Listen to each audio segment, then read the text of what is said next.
Boa noite, Felipe. Hoje o Bahia não teve uma atuação tão boa. Dentro de casa tem uma invencibilidade, mas tem uma dificuldade nos adversários fora de casa. Eu queria saber um pouco da sua estratégia para continuar no G8, para classificação. O Bahia, que é uma equipe que chegou agora na 1, está se identificando muito bem, está tendo bastante pontuação ali, está conseguindo jogar, mas ainda tem alguns problemas. Eu queria também que você analisasse o que aconteceu hoje no jogo para não chegar nessa vitória. Obrigado pela pergunta, Gabriele. Eu começo trazendo o que eu falei logo no início, que é nós estamos fazendo a melhor campanha do Bahia da história do futebol feminino. Isso já é muito bom. Temos jogado fora algumas vezes com uma dificuldade de ter resultado, por muitas vezes a gente conseguindo fazer esses resultados. É importante salientar, de novo, nós acabamos de enfrentar uma equipe que nós sabemos de sua qualidade e tentamos propor. No primeiro tempo, por vezes, ainda uma dificuldade de entender os momentos do encaixe, e aí por vezes faltou um pé na bola e o corredor lateral esquerdo, nosso corredor direito, tinha muita vantagem, elas conseguiram cruzar e fazer dobras lá, a gente tentou corrigir isso daí.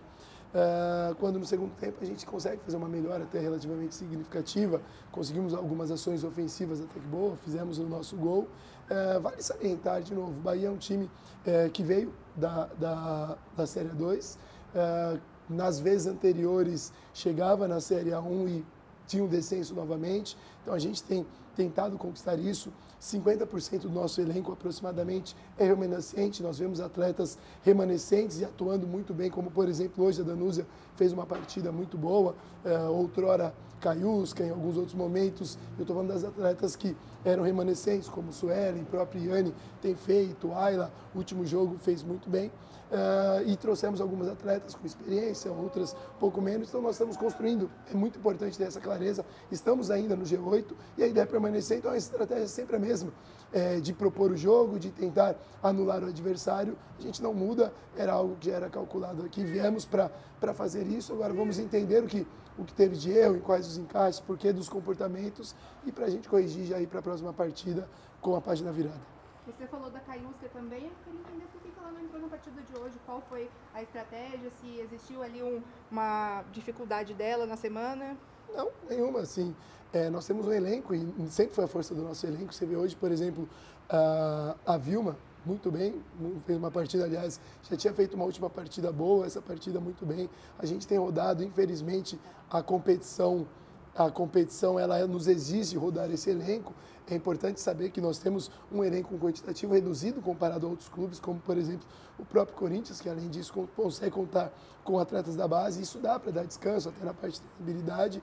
Então foi uma opção, como tem sido outras, a gente tem alternado bem essas atletas e elas têm entrado, têm resolvido e quando tem saído jogado tem feito também suas boas ações. Foi só a estratégia de jogo e para dar continuidade na competição de uma maneira competitiva. Felipe, para terminar, João Bahia mandou uma pergunta, na verdade, uma reflexão. Ele fala que, claro que as adversárias eram muito melhores que as atletas do Bahia, mesmo assim não seria interessante ter mantido a proposta de jogo para a equipe e mantido a equipe que vinha jogando para valer a qualidade do elenco?